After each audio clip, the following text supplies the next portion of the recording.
welcome to episode 5 of Road to Big's Backyard Ultra. I'm in week 10 of my training.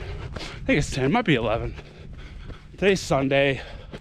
I'm out just doing an easy 5, a recovery 5. Could be about 50-ish miles for the week. Yesterday, I had a 6-hour run. I did it. It was my first training run of this program where I, did it in the race format of a backyard ultra. So every hour on the hour, I ran a loop out here from my house that was 4.16-ish miles. So totaled just over 25 miles for the 6 hours. I did those during my last training block for Last Soul Standing. Because one of the things about ultra running is you really need to be specific about the race you're training for. This is a lot of different variables when you're running ultras, and specifically for the backyard format, it's like no other. No other format has you forcing you to stop and wait for the next hour to start before you can continue running. Like a timed race, 24-hour or whatever, you can continue running and stop when you want to. If you feel good, run 50 miles, take a nap. Well, you can't do that in a backyard. You have to be forced. You're forced, to stop after the designated 4.16 mile loop.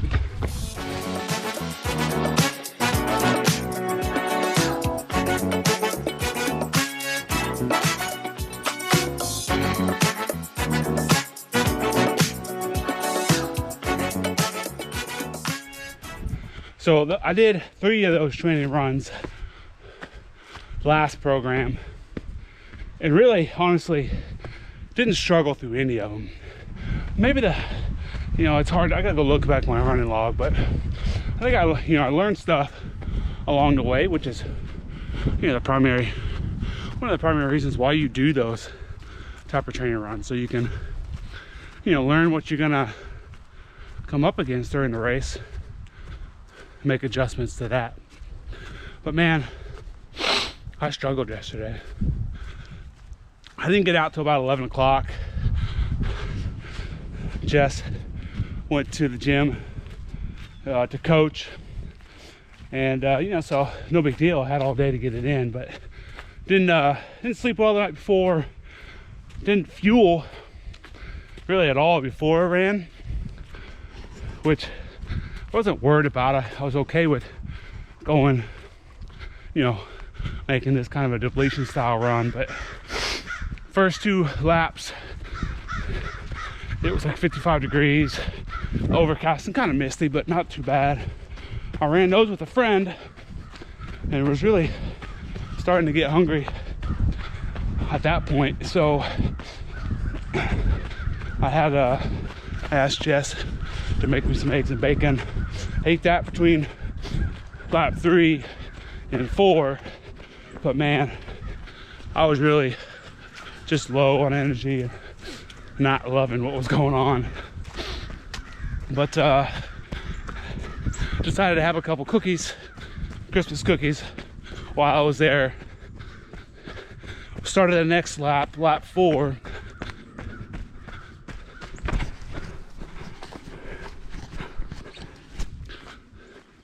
I started the next lap 4, and it was like blowing, windy. The temperature dropped like by 10 degrees. It was like 45, and I just wasn't having it.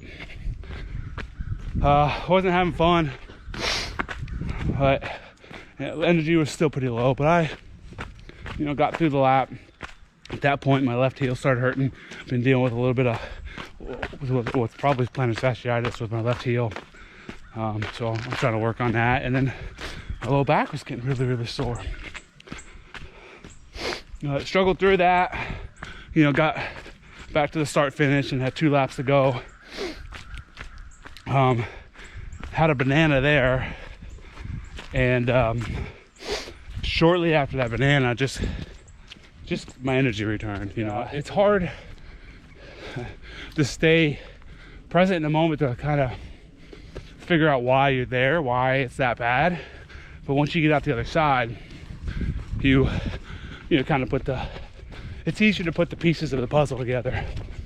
And clearly, maybe it's asleep the night before, it was a late start, it was the improper fueling before the run, and then also the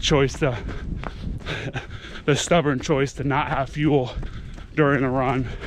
Well, we all added to it, but it happens a lot during races too, where you get deep into that well, either you forget to eat or you just can't, and things stack on top of things, and it's easy to just not know how to get out of that situation,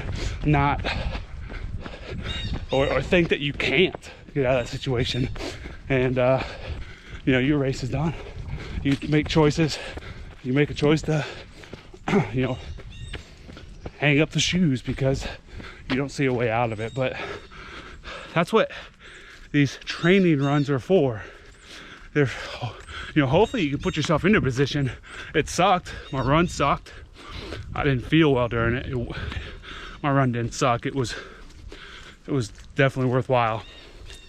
Learned a lot. Got back into a position I've been in before, but really wasn't expecting to be in during that run. But that's why we do training runs, right?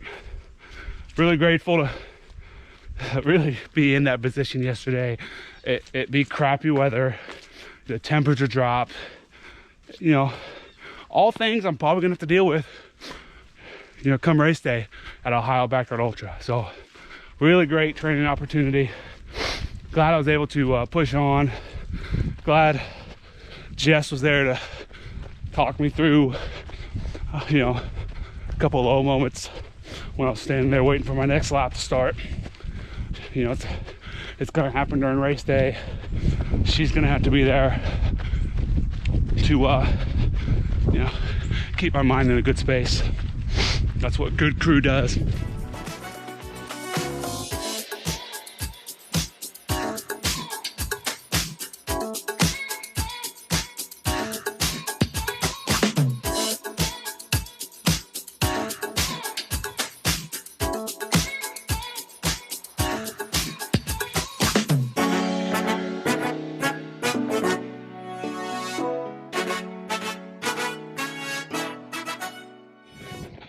So a couple other things that I learned or relearned during that training run is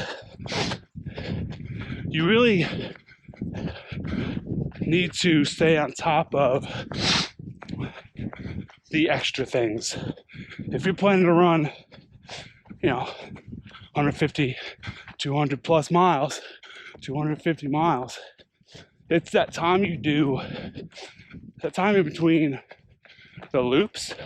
It's what you do in between those loops is what really matters. So yesterday I chose not to change my socks or shoes because honestly, in my mind, it was just a 25-mile run.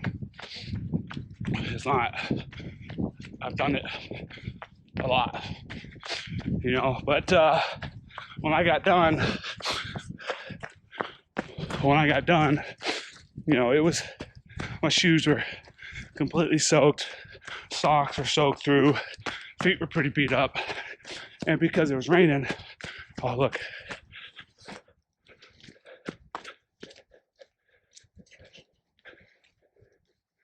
All right, buddy. Go on. Go. I need to go by now. All right. I want to go that way. There he goes.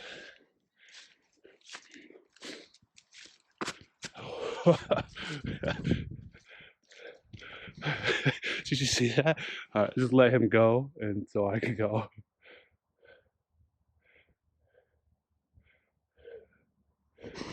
Maybe he had a bad night last night. He was moving pretty slow. All right, well, anyways, where was I? Well, oh, because because it was raining most of the day yesterday. All my clothes were soaking wet by the time I got done, and I had chafed and some spots that it's not fun to chafe in. And man, if you want to run long, doing it while chafed, miserable. So it was just a reminder, make sure I stayed on top of, lubing up, essentially, cleaning my feet, changing out socks, doing all the things I did that made me successful during the last soul standing. Allowed me to stay healthy, walk away with no blisters, no chafing, after 36 hours of running. So, just a good reminder. Another tip that I want to pass on to you guys, especially I got a runner who's running just a timed race. And we want to get 200 miles in. He wants to run 200 miles at that race. And I think one of the benefits of being forced to stop is that all you have to do, I had to run 25 miles yesterday. It got pretty bad, in my opinion, in my head, by like mile 12, 3 laps in. And if I was just running 25 miles, I had another, 12 to go, 13 to go, with no way to break that up.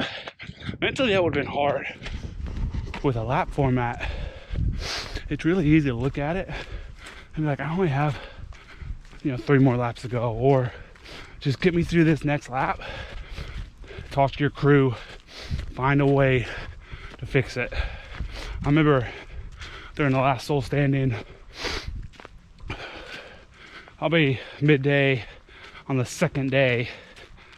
I was starting to chafe, and I was wearing the same shorts most of the day, most of the time, but with no issues. I was lubing up and stuff, but I was really starting to, something was just rubbing me wrong. So 1 lap through, I just re-lubed heavily. They had suggested I change shorts, and I said no, let's just re-lube.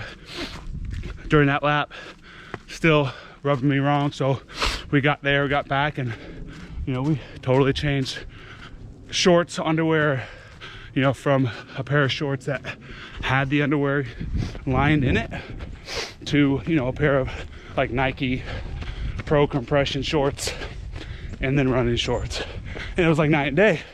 That loop felt amazing. So it's only, your fix could be 1 lap away.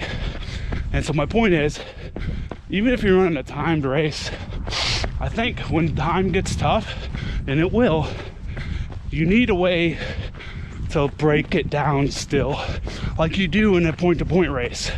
Give me that next aid station, then I'll reevaluate. With a timed race, and you don't have a system to break it up, especially if you're running 2-mile loops, man, it's awfully hard to break that up and to not just look ahead and be like, okay, I'm feeling bad and I still have another 75 miles to go, or another 18 hours to go. So I think finding a way to breaking it up is going to be useful into smaller segments.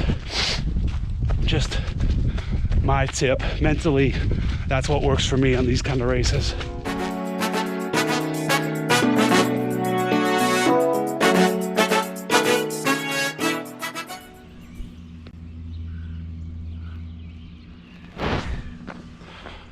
All right, that's it. It's a wrap. Week 10 or 11, whatever it is, in the books, Ohio Backyard Ultra.